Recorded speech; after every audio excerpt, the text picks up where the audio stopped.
Bien, acá vamos a ver un reporte en el cual denuncian envenenamiento, ¿no?, en la universidad hacia los perritos que viven en los alrededores, ¿no?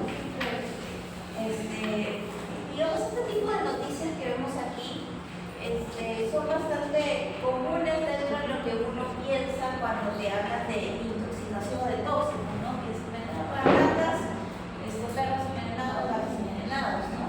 No solamente el envenenamiento tiene que ver con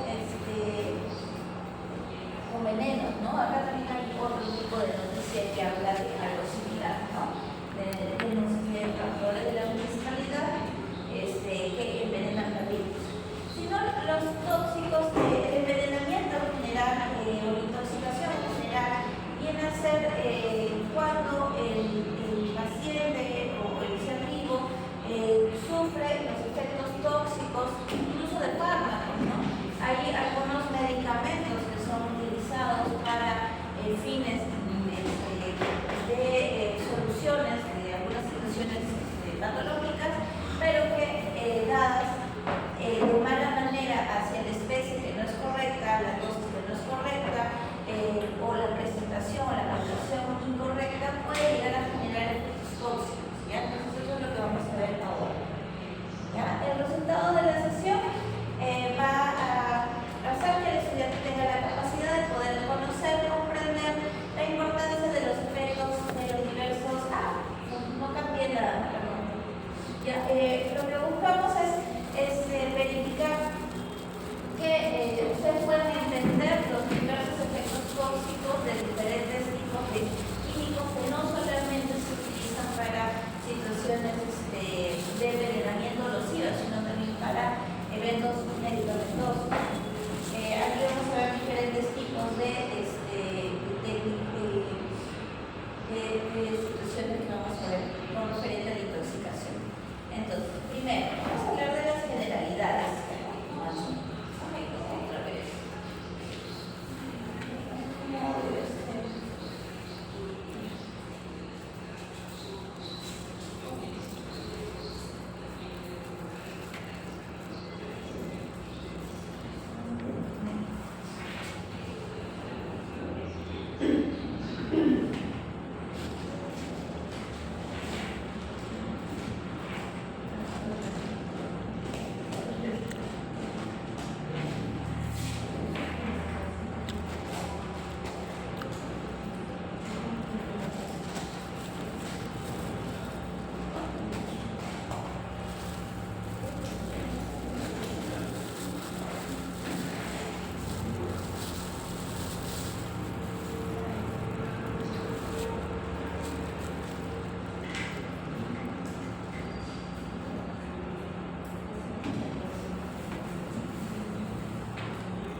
Desde la otra semana sí inician, porque están haciendo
o de contacto directo que puedan generar cierta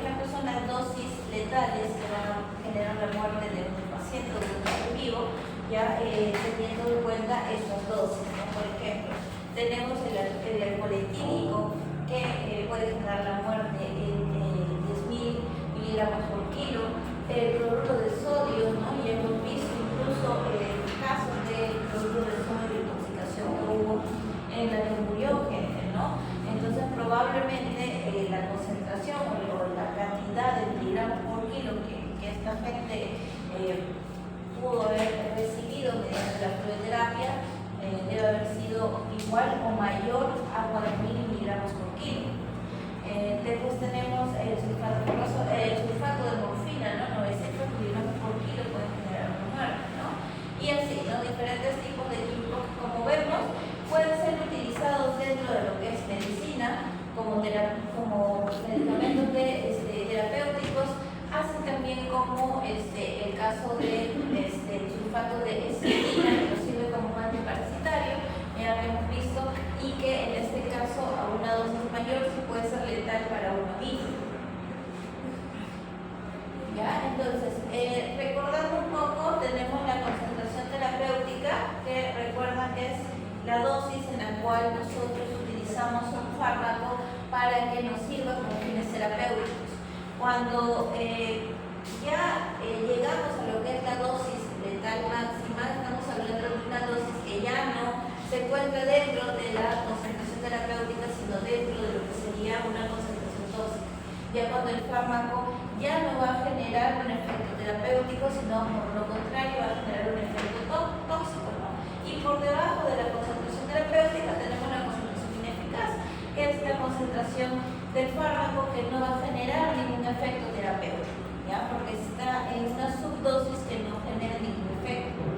Entonces, viendo cuáles son las ramas de la toxicología, tenemos a la toxicología analítica, la experimental, la clínica, que es a la que más nos vamos a evocar, la reguladora, ambiental y ocupacional.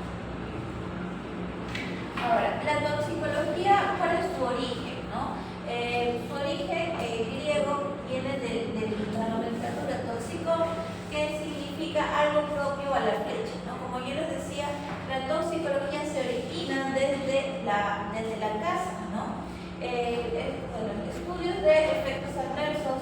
Lo que vamos a hacer con referente a la toxicología es estudiar efectos adversos de ciertos agentes físicos o químicos en los seres vivos. Estudia los mecanismos de producción de tales alteraciones y los medios para contrarrestarlas, ¿no? O sea, la idea del estudio de la toxicología es poder entender cómo funcionan estos tóxicos para buscar de qué manera podemos revertir los efectos o contrarrestar el daño que está generando este tóxico.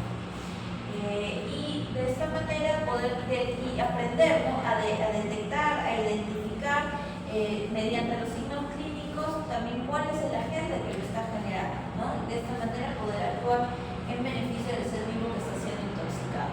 Entonces, ¿qué es un tóxico? Viene a ser la sustancia física o química que puede producir algún efecto tanto nocivo como letal en un ser vivo, ¿ya? Alterando lo que vendría a ser el equilibrio vital del paciente, ¿ya? Que también se puede conocer el tóxico como veneno, ¿no? Por eso es que también otra nomenclatura es llamarlo envenenamiento. ¿Qué es un xenobiótico? Es cualquier sustancia externa o ajena al cuerpo, ¿ya? Al cuerpo propio de cualquier ser vivo, ¿ya? Entonces, ¿un fármaco es un xenobiótico? Sí, ¿ya? No está generando un efecto tóxico, pero es un agente que es externo al cuerpo, ¿ya? En este caso es un xenobiótico que está generando un efecto terapéutico.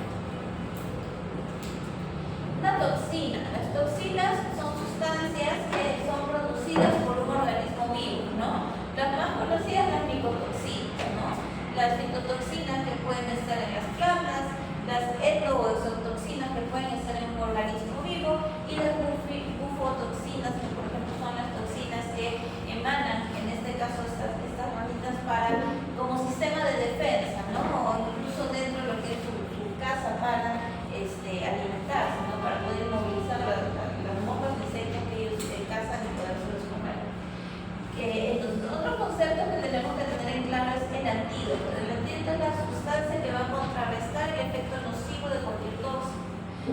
Japón, que también van a buscar prevenir, reducir o revertir el efecto.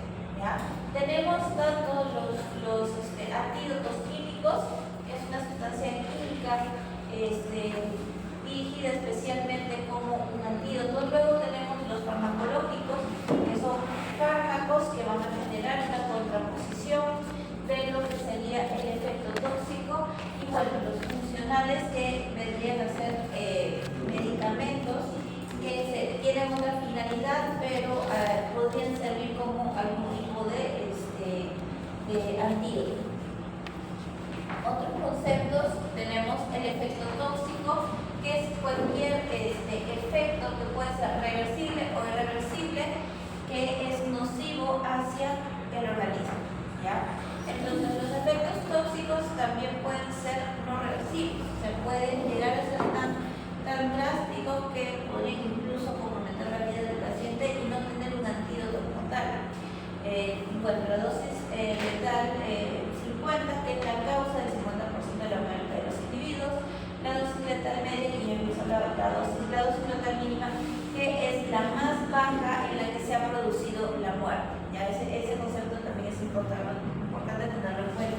Si bien no es el 50%, o sea, no es lo que la dosis que usualmente puede generar una manifestación, una finalidad letal, sí hay casos en los cuales con una dosis mínima se puede generar la muerte, que no es algo quizás muy habitual. El MAP, que es la concentración máxima, que no se debe sobrepasar en ningún momento, ¿no? Es la dosis máxima antes de llegar a la dosis tóxica. La IDA es la ingesta diaria admisible, máxima cantidad de sustancia que se puede consumir ya de manera diaria sin que llegue a producir los efectos tóxicos a largo plazo. Sabemos que hay muchos fármacos que se pueden acumular, ¿ya? Y esto puede conllevar a un efecto tóxico, ¿no? Entonces, una IDA lo que busca es lo mínimo, lo máximo que se puede consumir diariamente y que no termine conllevándote a un efecto tóxico, ¿ya? Y eso, por ejemplo, es un concepto que se puede manejar mucho en ciertos fármacos que tienen efectos tóxicos y que a cierta dosis, en acumulación, en tratamientos de largo plazo, no van a generar. ¿Cuál es el camino que sigue una sustancia tóxica en un animal? Tal cual como la vía de ingreso de los fármacos, ¿no? Por ejemplo, tenemos tóxico, puede ingresar por vía oral, aunque puede tener varias vías de ingreso, puede tener vía cutánea, vía mucosas, diferentes tipos de ingreso, vía parenteral también. Entonces, va a ingresar a través del vía oral, va al estómago, al intestino, pasa la sangre, se absorbe la sangre, se dirige hacia el órgano diana, luego va a generar el efecto tóxico, donde se van a manifestar los signos clínicos, y una vez que genera esto, los residuos se van a eliminar. Entonces, ¿qué es la toxicocinética? Es el estudio del comportamiento o la evolución temporal del tóxico desde que ingresa al organismo hasta que se elimina, ¿ya? Y los conceptos dentro de lo que es el proceso que realiza es igual que con los fármacos, ¿no? Va a empezar con la administración, luego se va a dar el proceso ADME, absorción, distribución, metabolismo y excreción. ¿Ya? Ahora, la intoxicación se va a dividir principalmente en tres fases, ¿ya? La fase donde se expone, ¿no? Donde el organismo se expone al agente tóxico, que en este caso puede estar transportado en el agua, en el aire, en los alimentos, en otras sustancias o en otros mecanismos químicos, ¿no? O físicos, y se puede dar esta exposición mediante la inhalación, mediante la ingesta, mediante el contacto cutáneo, el contacto ocular, ¿no? Secreciones de diversas químicas, ¿no? Luego va a venir la fase de la toxicocinética, justo lo que hemos hablado, ¿no? Absorción, distribución, metabolismo y excreción, ¿no? Y dentro de lo que sería, ¿no? Entre la distribución y llega hacia el órgano diana es donde vamos a ver la fase de la toxicodinamia, que es el efecto, ¿no? Ya que se genera finalmente, es el efecto tóxico que vamos a evidenciar. Ahora, dentro de lo que es la excreción, en la excreción vamos a observar que los residuos se pueden eliminar por las diferentes secreciones, ¿no? Orina, heces, a través de la exhalación, la bilis y otras sustancias que pueda producir el cuerpo, ¿no? Saliva, leche, ¿no? Ahora, ¿qué es la biotransformación? Es cuando el tóxico puede eliminarse sin alterarse. ¿Ya? Ahí es donde se maneja también los conceptos del protóxico, ¿ya? Que es igual que el fármaco, pero tóxico. Va a experimentarse transformaciones que van a facilitar la eliminación. También se van a experimentar modificaciones estructurales que aumentan o disminuyen la cualidad tóxica. Entonces, en esta fase se puede dar estas cuatro situaciones, ¿no? Que los fármacos puedan pasar, realizan el efecto tóxico y no se alteran, y tal cual como ingresan se eliminan. También es la situación en la cual una sustancia va a ingresar como un protóxico, luego dentro de los procesos químicos en el cuerpo se activan y se vuelven tóxicos y generan los efectos, así como aquellos que se van a transformar para eliminarse y los que más bien al ingresar y al conseguir algunas condiciones que pueden mejorar tanto para empeorar el efecto tóxico o para disminuir el efecto tóxico del químico, del tóxico, se puede dar dentro del cuerpo. Ahora, las fases de biotransformación. La primera fase es cuando el tóxico puede convertirse tanto en un tóxico de mayor o de menor envergadura, ya que el original ingresó. ¿Ya? Y esto se va a evidenciar mediante ciertas reacciones químicas como la oxidación, la reducción y la hidrólisis. En la segunda fase vamos a ver reacciones de conjugación, ¿no? Cuando estos químicos ya se modificaron, por decirlo así, y ya tienen otra composición, y es un conjugado.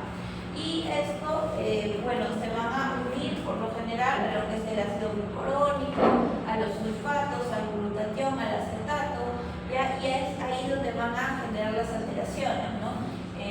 Dentro de los procesos propios biológicos de los organismos. Ahora, estos compuestos polares van a estar formados, altamente conjugados, para generalmente llevarlos a la inactivación o a la eliminación. Entonces, en esta fase donde, por ejemplo, podemos utilizar fármacos que pueden servirnos como antídotos, ¿no? Para bloquear el efecto tóxico de estos tóxicos. Ahora, la excreción se va a observar a través del pulmonar, vía la exhalación. La bilis, ¿no? Que ahí es donde vamos a ver usualmente sustancias liposolubles, aminoaromáticas, la leche, donde se puede eliminar sustancias también liposolubles, el alcohol, las aflatoxinas, los plaguicidas, ¿no? Las nicotinas. A través de la orina, el sudor y la lágrima se pueden eliminar sustancias hidrosolubles, tales como el sal y alcohol. La toxicodinamia es el estudio de cómo, en este caso, el producto tóxico xenobiótico va a ejercer efectos sobre el organismo, ¿no? Aquí es donde más nos importa entender cuál es el mecanismo de acción de este tóxico. Entonces, aquí vamos en base a esto, vamos a poder nosotros proponer un tratamiento adecuado, estudiar el desarrollo de cómo es el mecanismo de acción de este tóxico y de qué manera podemos usar un antídoto, ¿no? Y en qué parte. Aplicar pruebas diagnósticas, ¿ya? Y comprender las alteraciones a nivel bioquímico, ¿no? O sea, toda esta parte es importante para nosotros poder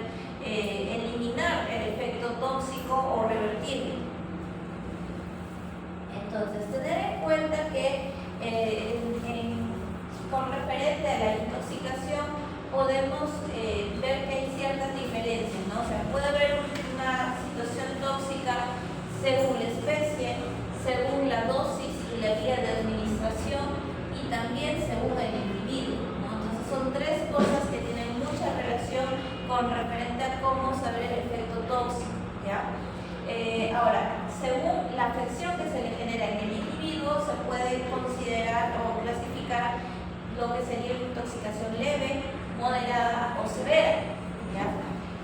Obviamente una leve, donde quizás podamos observar ciertos signos clínicos muy mínimos que puedan ser fácilmente revertidos, ¿no? Una moderada, donde quizás ya empezamos a ver ciertos efectos clínicos que comprometen mucho el equilibrio vital de este paciente, y las severas, en donde ya probablemente este paciente está siendo comprometido su vida.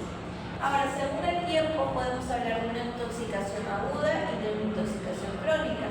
Aguda es cuando la presentación con el tóxico genera los efectos clínicos bastante moderados o severos en el momento que está siendo expuesto.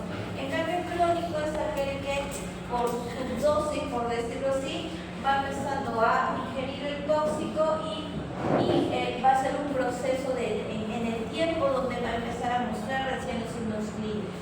Ya, pero es como que de manera consecutiva empieza a intoxicarse. Entonces aquí tenemos diferentes medicamentos que se utilizan como fármacos, ya sea antiparasitarios, antibióticos, ¿no? Diferentes finalidades terapéuticas, pero que pueden llegar a generar un efecto de intoxicación, ¿no? Según la especie, ¿no? Por ejemplo, tenemos la cipermectrina, ¿no? Que es un tipo de antiparasitario que se utiliza mucho para eliminar endoparásitos de manera tópica, ¿ya?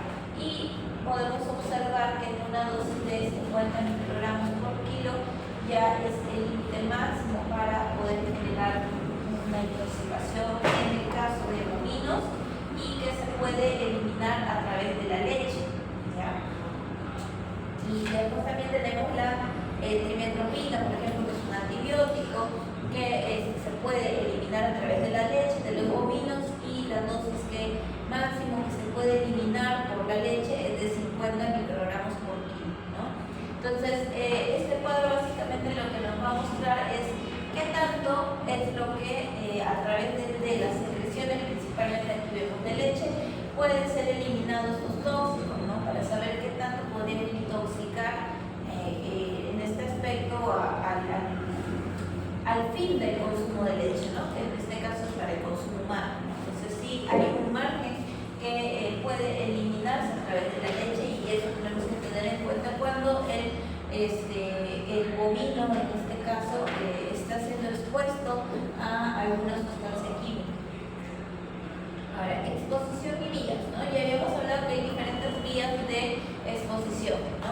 A través inhalatoria, ¿no? Puede ser en el ambiente, algún tóxico, la digestiva que puedan consumir, la cutánea cuando hay un contacto directo hacia el tóxico, la placentaria, que también puede haber una transmisión o puede haber una fácil conexión hacia en este caso los fetos, la vía, la leche materna, como hemos visto en el cuadro anterior, la cantidad de fármacos que se pueden eliminar por la vía láctea, que podrían incluso ser potentes efectos de intoxicación, generar efectos de intoxicación, y bueno, la vía parenteral, ¿no? Cuando quizás se comete el error de colocar dosis inadecuadas de ciertos fármacos que van a generar o conllevar la intoxicación. Entonces, según la exposición podemos tener dos tipos de exposición, ¿no? La accidental, que se puede presentar en el ambiente, la alimentaria, ya es una accidental también, que puede ser quizás por el consumo de algún producto que no está reservado de la manera correcta, que pueda tener quizás micotoxinas. Ya las medicamentosas, cuando quizás se utilizó en una mala dosis, ¿ya? O el uso constante de un fármaco que potencialmente toxicidad. Y bueno, la doméstica, quizás con los utensilios que utilizamos para la desinfección, también podemos generar un efecto tóxico.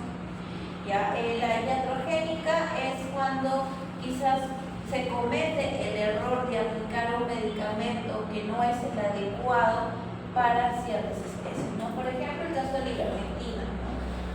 La ivermectina es un producto que cuando se aplica en ciertas razas, la más conocida de los coli, puede llegar a generar un efecto neurotóxico, ¿no? ¿Esto por qué? Porque ellos carecen de un gen, ¿ya? El MR1, que es el que me va a modular el transporte de los fármacos por vía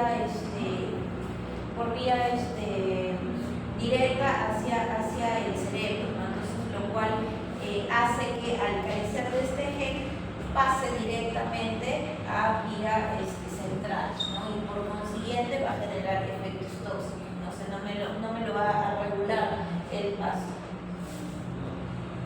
Entonces, también podemos clasificar los agentes tóxicos según el órgano diana al que van a generar el efecto tóxico. Por ejemplo, cardiotóxico, ¿no? La taurina, que viene a ser el chocolate, ¿no? Uno de los químicos que está en el chocolate y que puede llevar a conllevar, bueno, es cardiotóxico, también neurotóxico, ¿no?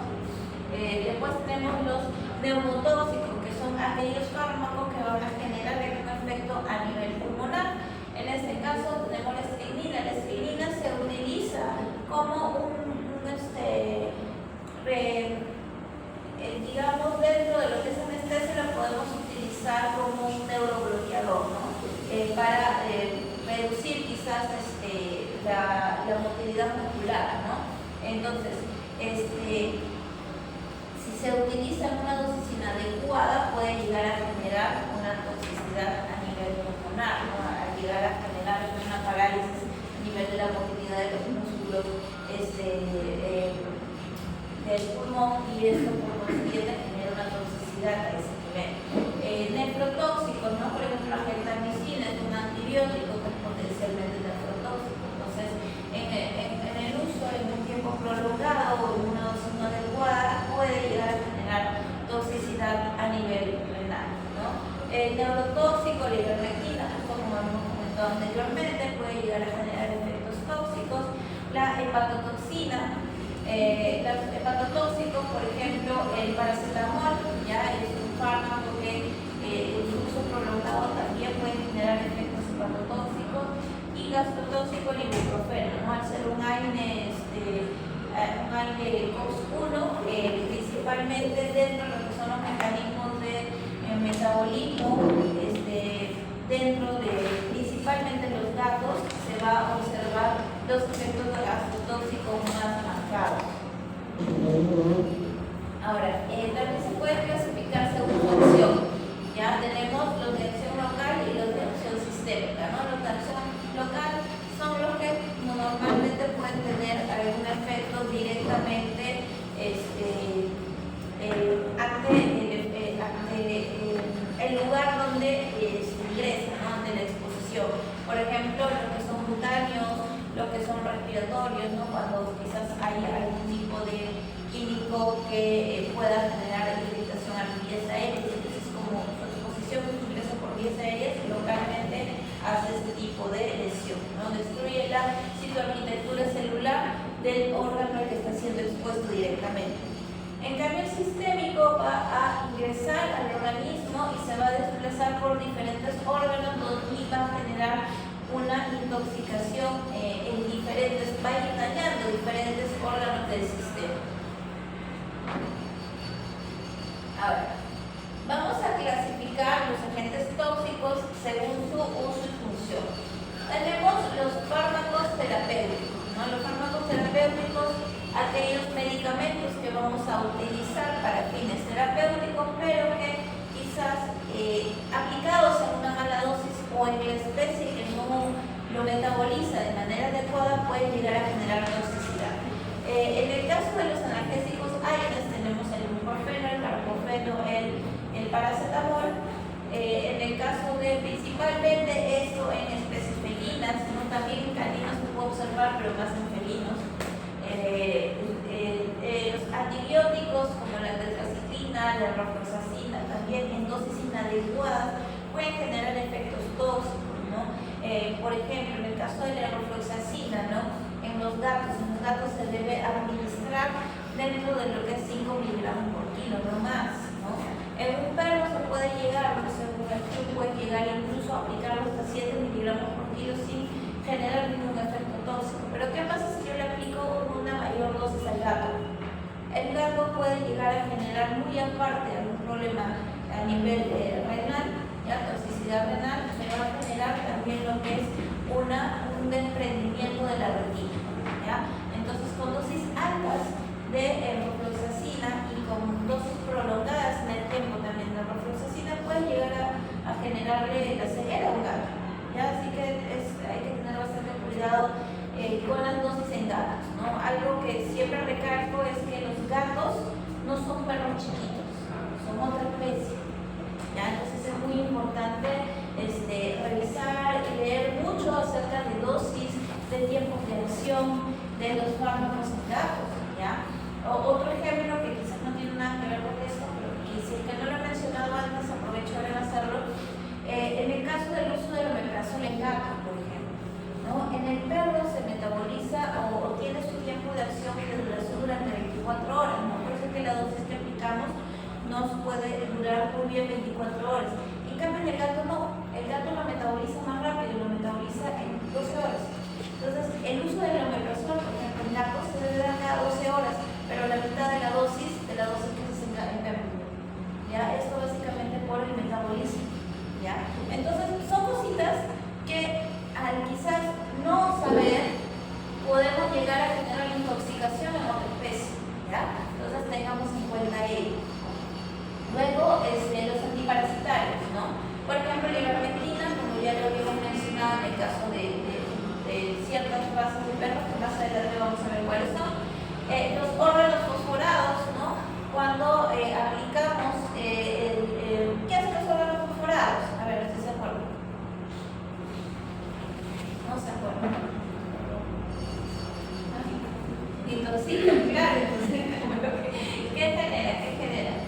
Efectos nicotínicos mucarínicos, ¿no? ¿Cuál es su finalidad? Generar este efecto a los parásitos, generarles una parálisis que se mueren, ¿no? ¿Qué pasa cuando el ser vivo tiene un contacto directo con el fármaco? ¿Ya? Si es en una dosis mínima puede ser efecto nicotínico mínimo, pero si es una ingesta alta va a ser los mismos signos, lo mismo que le pasa al parásito, ¿no?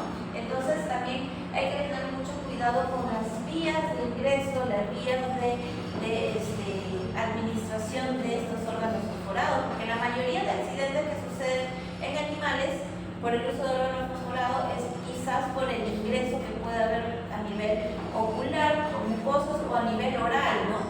Cuando se utilizaba mucho ciertos órganos fosforados dentro de lo que es la mezcla de baño, por ejemplo, para perros, los casos de intoxicación eran bastante seguidos, ¿no?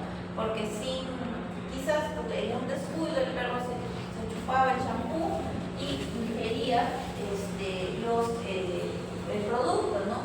Pero a lo mucho lo que pasaba era que el perro empezaba a salivar. Entonces no había esos signos de intoxicación tan severos que vemos como el paciente que quizás consume un órgano fosforado que está dentro de la mezcla de un raticida y que está ingiriendo una dosis más alta, porque sí lo está ingiriendo y empieza a generar convulsiones, aumento de la motilidad intestinal y a todo lo que conocemos, ¿ya? Anticonvulsivantes, fenobarbital y bromuro, ¿no? Son fármacos que si bien me van a ayudar mucho a regular este gatillo del efecto eléctrico que se genera a nivel del cerebro para promover a las convulsiones, es altamente metabolizable en el hígado, lo cual hace que este hígado trabaje mucho y le genere toxicidad a lo largo del tiempo. Entonces, fenobarbital me va a generar hepatotoxicidad crónica, ¿ya?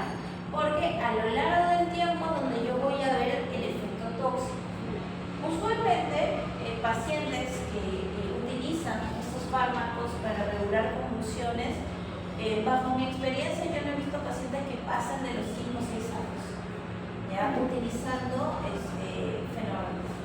Ya son pacientes que tienen una vida muy corta, que empiezan a hacer presentación de hepatotoxicidad, principalmente el signo clínico más visual que se observa es la citis, ¿ya? Empieza a ser una desregulación hepática, empieza a ser ascitis, y ya una vez que estos pacientes empiezan a presentar signos de ascitis, la verdad, por mi experiencia, de 6 meses no pasa, y esto es, ¿ya? Es lo máximo que he visto que han llegado con estos cuadros de ascitis, ¿no? Porque ya tenemos un hígado que no funciona de manera adecuada porque ya tiene ciertos efectos nocivos por el uso prolongado del fármaco, ¿ya? Luego tenemos los plaguicidas agrícolas, que pueden ser los insecticidas, los herbicidas, los fungicidas, ¿no? Terminando con el tema de fármacos terapéuticos, los principales efectos que vemos es que vamos a ver que hay toxicidad en el hígado, riñón, sistema nervioso, y como les decía, la toxicidad es dosis dependiente, ¿no? Dependiendo de la dosis que ingresa en el organismo vivo, se van a presentar la gravedad de los signos clínicos. Volviendo a los plaguicidas agrícolas, ¿no? Tenemos los piretroides, órganos fosforados, en el caso de los herbicidas, el paraquat, en el caso de los fungicidas, el carbendazim, ¿ya? ¿Qué es lo que van a generar?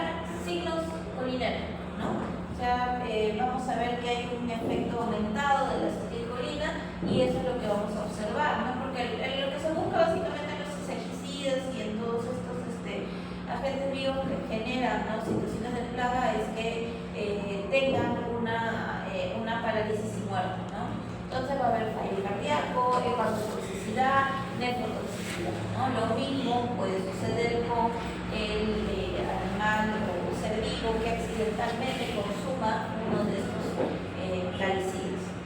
Luego tenemos los plaguicidas domésticos, ¿no?, que son los rodenticidas y cualquier tipo de insecticida que se usa en el hogar, ¿no?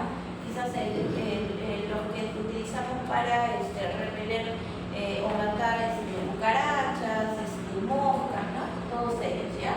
Que es lo que tienen brodifacuón, tienen fosfuro de zinc, tienen piretrinas, ¿no? Tienen una mezcla de varios químicos que me van a generar principalmente una toxicidad general y lo que vendría a ser también un efecto con referente a la coagulación.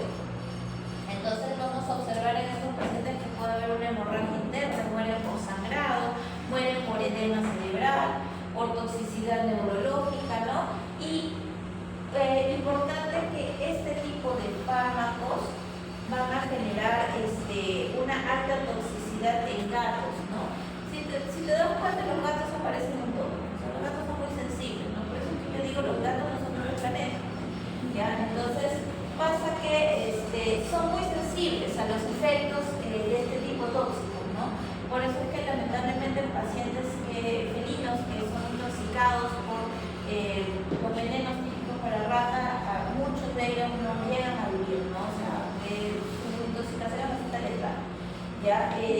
Así que bueno, ahí tenemos esto y por eso es que tengamos en cuenta que dentro de nuestro tratamiento terapéutico en caninos y felinos, que tengan una intoxicación por estos plaguicidas, siempre tienen que suministrarles, por ejemplo, vitamina K1, ¿ya? Porque estos al afectar o intoxicar también a nivel hepático, lo que van a hacer es bloquear ciertos factores de coagulación, por eso es que se evidencia lo que es el sangrado interno, ¿no?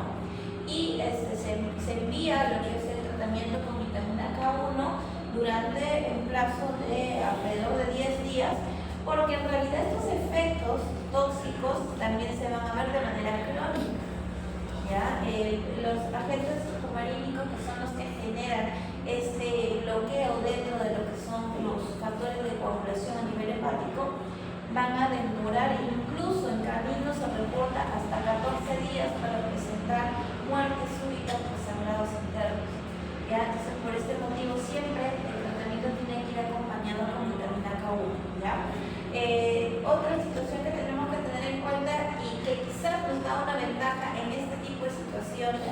es que muchas de ellas, bueno, antes quizás eran un poco más externas que internas. En la actualidad, las intoxicaciones por rodenticidas, por ejemplo, son más en casa que en la calle, ¿no? Ya no es tan común quizás que haya esos envenenamientos masivos de los animalitos en la calle, y es más común que quizás coloquemos algún tipo de insecticida en casa y el paciente haga algún efecto tóxico, ¿no? por accidente, ¿no? Entonces es un poco más sencillo porque tú ya vienes, me ha pasado, viene ya el cliente a la consulta con su sobrecito, ¿no? Doctora, yo usé esto y esto comió, ¿no? Entonces es un poco más sencillo porque ya sabes de qué manera abordar el caso, ¿no? Pero en el caso que fuera un animalito que tiene incluso signos colinérgicos, siempre hay una conjugación con agentes copaníticos. Siempre, por si acaso, tienen que mandarle vitamina K1 y obviamente hacerle todas las pruebas de coagulación que sean necesarias para identificar que realmente hay una reducción dentro de los factores de coagulación, ¿ya? Ahora, productos del hogar, ¿ya? Aquí tenemos productos corrosivos como la lejía, ácidos fuertes, ¿no? Por ejemplo, la soda cáustica, ya que se utiliza mucho para desatorar tuberías. Entonces, es algo que así nos parezca raro, son situaciones que si no se tienen los cuidados del uso de estos químicos, son accidentes que pasan en casa, ¿ya? No sé qué les pasará en la cabeza a estos perritos traviesos, pero me ha pasado recibir pacientes que han tomado agua con lejía, que han tomado agua con soda cáustica, ¿ya? Y la corrosión que se genera en la soda cáustica es bastante severa, ¿ya? Felizmente era un pastor alemán.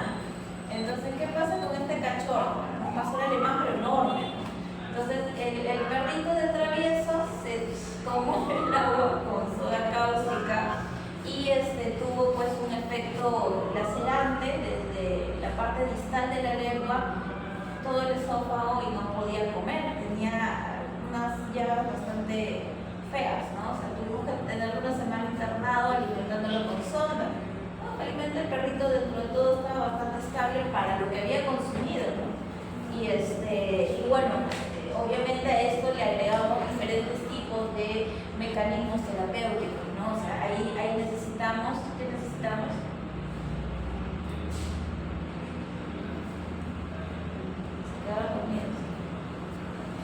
Protectores gástricos, pero ¿de qué tipo? Los que me van a proteger, los que me van a recubrir, ¿no? Por ejemplo, sucralfato, bismutol, ¿no? Esos protectores gástricos son los que me van a ayudar, por ejemplo, en el caso de ellos, ¿no? Que lo que busco es recubrir con una película lo que sería la mucosa digestiva, ¿no? Ya que está lacerada, ¿ya? Y bueno, y así como esos diferentes tipos de fármacos que me ayuden con la cicatrización de ese caso. Realmente la semana se fue comiendo bonito. Bueno, después tenemos los alcoholes, los glicoles, en este caso están los autocongelantes, el metanol, los hidrocarburos, que son los combustibles como la gasolina, el querosene, que es lo que van a generar necrosis gástrica, nefrotoxicidad, ya al punto de quizás observar la formación de oxalato de calcio, neumonitis por aspiración, ¿no? En el caso, por ejemplo, de los alcoholes, del metanol, ¿no? Puede suceder ese tipo de situaciones, ¿no? Alimentos y aditivos, ¿no? Quizás las intoxicaciones más inocentes, ¿no? Muchos propietarios piensan que quieren compartirlo todo con su mascota, incluso hasta lo que se alimentan, pero somos diferentes especies, ¿no? Entonces, quizás no tener ese concepto hace que haya muchas intoxicaciones por error, ¿no? Los edulcorantes como el xilitol o el chocolate, ¿no? Tienen una dosis que puede empezar a generar ya toxicidad en el paciente, ¿no? Y tener mucho cuidado porque la globulina no se elimina, se acumula, ¿ya? Y esto va a generar pues, efectos tóxicos en el paciente. Frutas, vegetales tóxicos, por ejemplo la uva, la cebolla, el ajo, la palta, ¿no? Son alimentos que utilizamos utilizamos nosotros en nuestra vida diaria, pero que cuando lo consume el perrito o el gatito sí puede generar efectos tóxicos, ¿ya? Obviamente el café, el té, mediante las metilsanginas, y también pueden generar efectos tóxicos, ¿no? Principalmente podemos observar que se puede generar la hipoglucemia con el sector, ¿ya? Que es un edulcorante, en la hemólisis por las cebollas o por los ajos puede generar cuadros de hemólisis, ¿no? Una anemia hemolítica. Las arritmias que se pueden generar por la taurina o por la cafeína, ¿no? Fuera de que la taurina va a generar también efectos tóxicos, neurotóxicos, ¿ya? Y bueno, plantas tóxicas, esto quizás son intoxicaciones más comunes en gatos, como leemos antes de gatos, ¿ya? Es muy común que lleguen a la clínica, mi gato no sé qué tiene, empezó a no querer comer, a vomitar, y cuando le haces toda la anamnesis, ¿tienes plantas? Sí, tengo plantas. ¿Se comen las plantas? Sí, mi mamá se acaba de comprar unas plantas raras, exóticas, y se empezó a comer, ¿no? Entonces, hay que buscar siempre la relación. Cuando hay intoxicaciones así no clínicos muy genéricos, ¿ya? Que impliquen o nos den sospecha de intoxicación, siempre en gatos hay que preguntar si hay plantas en casa, ¿ya? Porque es bastante común, ¿ya? Y hay signos clínicos tan raros. Lo más común es que tú veas, me ha pasado una vez que vi un gato con una arritmia y una taquicardia espantosa y no sabía qué comió, ¿ya? Y no sabía qué comió, y preguntando, lo único raro eran las plantas, ¿ya? Entonces su paciente que ya les hicimos exámenes, todo, y bueno, ¿qué no más de los exámenes? Hicimos hepáticas elevadas, intoxicación por plantas, ¿no? ¿Qué más? Me ha pasado también que vino una vez un gato totalmente mudo, no podía maullar, el pobre gato se quedaba mudo. También le hice la anamnesis, lo único raro eran plantas que había comido. Y después de mandarle antiinflamatorios por varios días, porque no tenía ni siquiera signos de aminotraquitis felina, solamente no podía maullar. Y después de 3 días, y el gato empezó a maullar un poco más despacio, no quería comer incluso el primer día. Entonces, los gatos hacen intoxicación rara por plantas, ¿ya? Bueno, aquí algunos ejemplos de plantas, ¿no? Los niños del valle, la hierba San Juan, ¿no? O sea, plantas exóticas principalmente son las que generan muchas cuadros de intoxicación, ¿no? Como vemos aquí, arritmias, hepatotoxicidad crónica, fotosensibilidad. Después tenemos los metales pesados, ¿ya?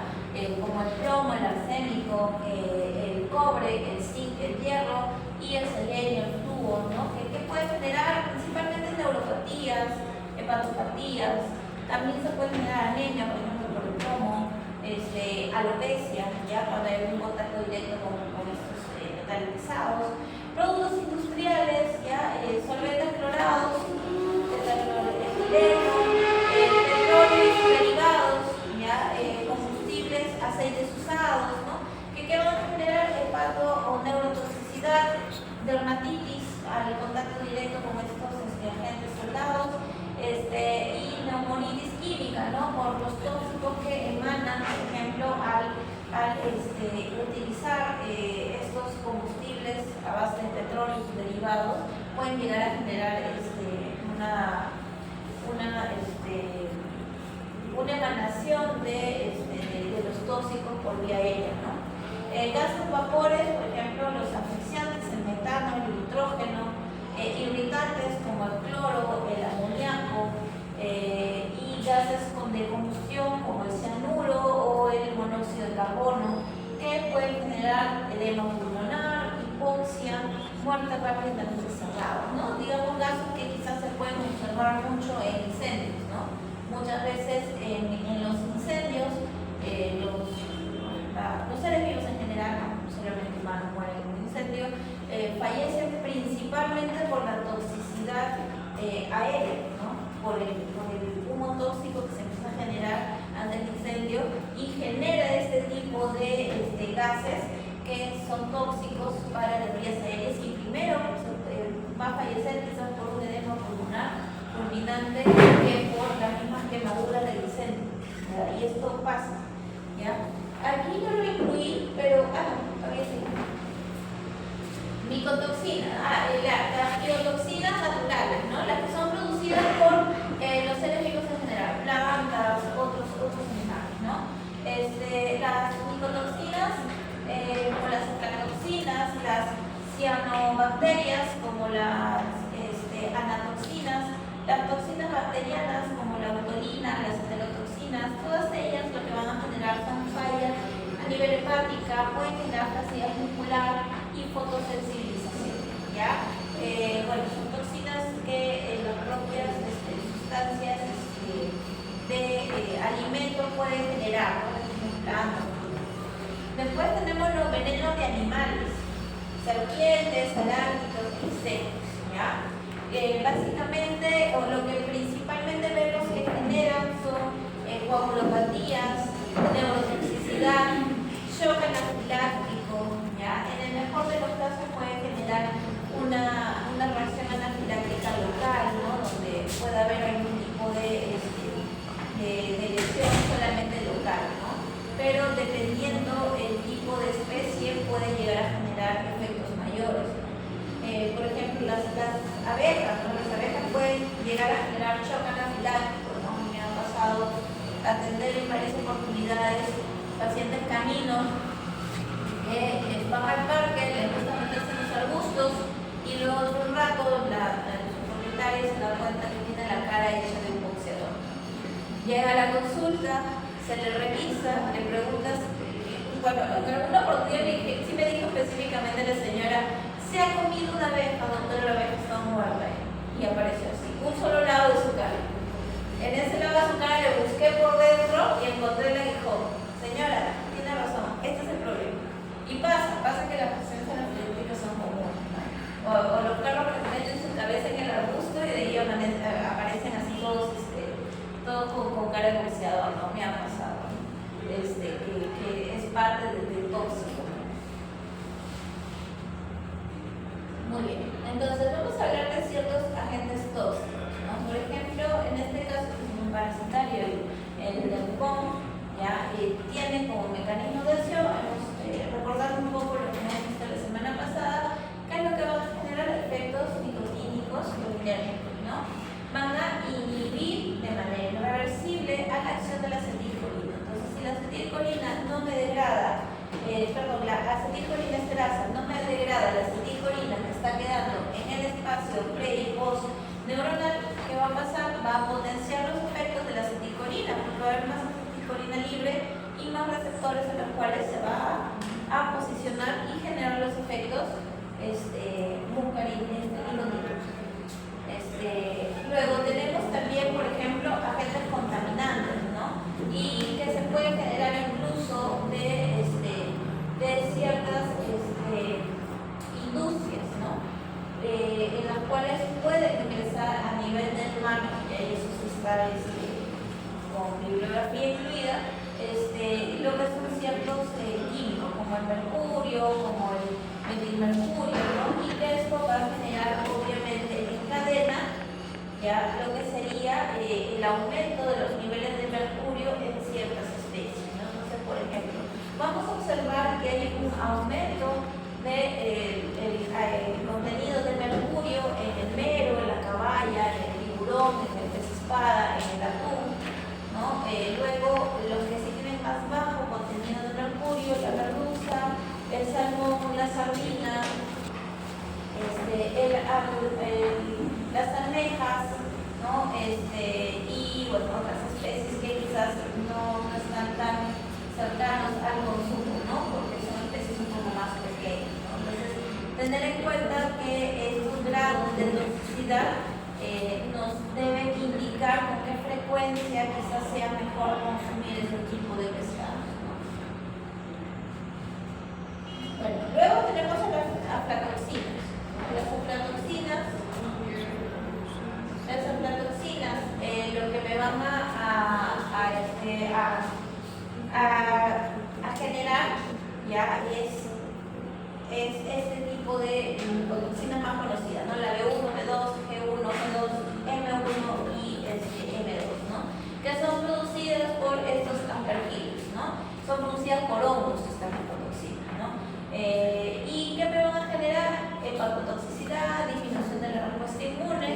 involución del timo, y me van a bloquear la acción de la vitamina D3, ¿no?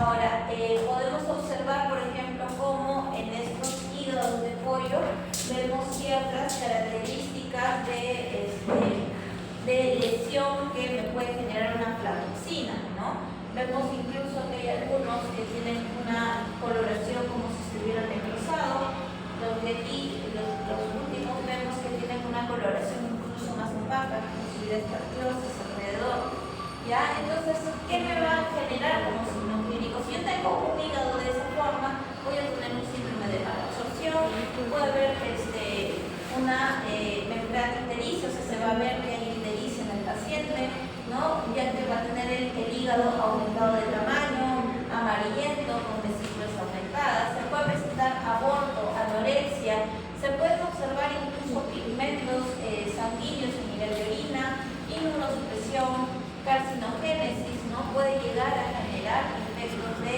activación a nivel de algunas células de lo que sería la producción de base, ¿no? Coagulopatías, porque evidentemente tenemos un hígado que está fallando y no está produciendo factores de coagulación, hemorragia, y en aves principalmente también vamos a observar lo que son lesiones en patas y en erosión en la molleja, ¿no? Y obviamente esto ya me implica con la vitalidad de ese paciente. Otros agentes tóxicos, el curare, que es un agente derivado de lo que sería las espumas cantas, que es el chotlodentón, ¿ya? Que lo que va a generar es un efecto de neurobloqueante, ¿no? Y que va a haber una disminución de la movilidad muscular, lo cual va a generar parálisis y muerte del cerebro, ¿no? A través de, ¿qué va a hacer? Me va a bloquear, en este caso va a funcionar como una turbina, va a bloquear los receptores nicotínicos muscarínicos, ¿no? Entonces, esto va a generar una hiperexcitabilidad, ¿no? Y esto va a conllevar a la muerte de individuos, ¿no? Que en este caso se utiliza para lo que es cacería, ¿no? ¿Ya? Entonces aquí podemos ver, ¿no? Cómo lo que me va a generar es un bloqueo de los receptores de ciclorina, entonces no hay una despolarización de la membrana de la placa neuromotora, va a haber una relajación del músculo esquelético, lo cual genera una parálisis respiratoria, ¿ya? Va a haber, para lo cual se requiere la ventilación asistida, y esto por consiguiente tener en cuenta que como antídoto se puede utilizar la neostigmina, ¿ya? Lo que son los inhibidores de la colinesterasa. Luego tenemos los agentes tóxicos como el plomo, ¿ya? Que en este caso se llama el saprotrismo, ¿ya? Fuentes frecuentes, básicamente materiales que contengan plomo, lo que contengan pintura. Muchas veces los perros son muy traviesos y empiezan a rascar. Una vez me pasó que me llegó, pero fue de forma ruda, ¿no? Un paciente con reacción anafiláctica que agarró una botella de metal y le empezó a mordisquear. Esas botellas que traen ustedes para tomar agua, ¿ya? Y cuando lo raspas empieza a salir la misma luz. Y eso hizo el perro. Lo dejó literalmente sin pintura el bote, ¿ya? Y obviamente hizo signos de intoxicación, ¿no? Entonces tener cuidado, ¿no? También con todo tipo de situación que me pueda generar signos de intoxicación. Entonces, vamos a observar que el ingreso puede ser por vía oral o por vía respiratoria, ¿ya? Asociada a pacientes jóvenes justo por eso, ¿no? Porque los pacientes jóvenes tienden a experimentar, muerden, rascan y por ahí pueden surgir esos accidentes, ¿no? Y principalmente van a tener efectos digestivos o nerviosos, ¿no? En el caso de los efectos digestivos vamos a ver que hay anorexia, hay cólico, vómito, diarrea, constipación. Con referente a los efectos neurológicos, vamos a observar ansiedad, ladridos excesivos, bruxismo, salivación, ceguera, ataxia, espasmos musculares, opistótonos e incluso convulsiones. Todo también va a depender un poco de la dosis, ¿no? Podemos observar que lo que son perros y gatos, el vómito se va a observar principalmente vómitos, diarrea, anorexia, letargo, convulsiones, ceguera, ataxia y vocalización excesiva, ¿no? Como si el paciente pareciera que estuviera delirando. En aves vamos a ver mucho la regurgitación, diarrea de color verdosa, debilidad, tremores, caída de plumas y abdomen distendido. Con referente a lo que es los rumiantes, va a haber una estasis luminal, bruxismo, ceguera, depresión, convulsiones e incluso hasta la muerte súbita, ¿ya? Tener en cuenta que el plomo oral es absorbido por enterocitos, ¿ya? A nivel de la sangre, el hígado, los riñones, huesos, sistema nervioso central, y va a atravesar la barrera hematocefálica, lo cual va a afectar a los astrocitos y neuronas, y esto va a conllevar a la degeneración y la necrosis a este nivel, ¿no? Entonces, estos pacientes que consuman el plomo, por eso es que vemos que puede llegar a diferentes órganos. Ahora, hablando del tratamiento, ¿no? En principio, para realizar un tratamiento de ciertos agentes tóxicos, y esto va para todos, ¿ya? Primero tenemos que retirar el agente que genera la toxicidad, ¿no? Luego aplicar el antídoto o quelante, en este caso, ahorita vamos a ver qué es un quelante, y un tratamiento de soporte. El tratamiento de soporte es un tratamiento sintomático, ¿ya? En base a los signos clínicos que está presentando el paciente se va a tratar. Entonces, ¿qué es un quelante? El quelante es una sustancia que se va a adherir al tóxico para evitar que genere, ¿no? Que siga generando toxicidad, que vaya a su órgano tierra y lo ayuda a eliminarse, ¿ya? Un ejemplo de un quelante de intoxicación por plomo está el LTDA de calcio, ¿ya? De calcio o de sodio. Esto, por ejemplo, lo utilizamos en casos de perros, gatos y aves. Se utiliza en una dosis de 50 miligramos por kilo, ya sea por vía intramuscular o vía subcutánea, cada 12 horas durante 5 días, ¿ya? Y puede repetirse tras 2 días de descanso, ¿no? Todo va a depender quizás de la cantidad que este paciente ha consumido, ¿ya?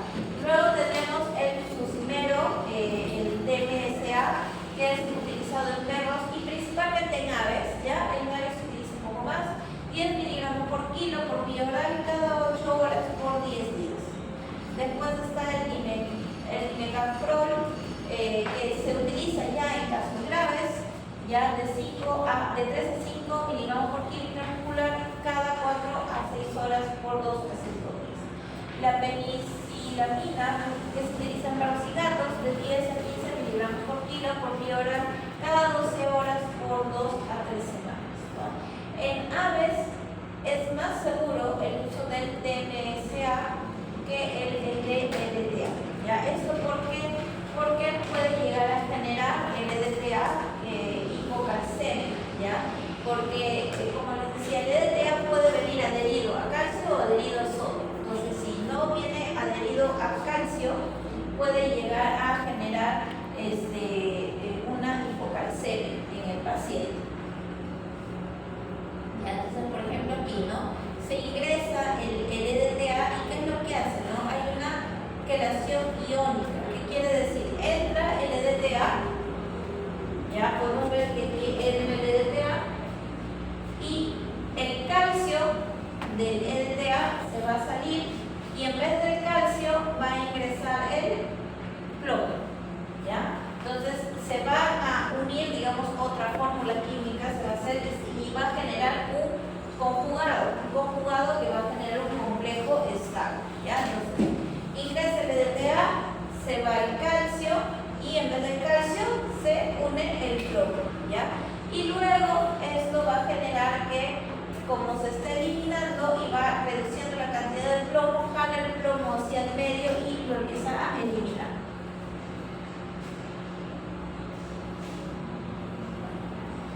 ¿Quieren un descansito?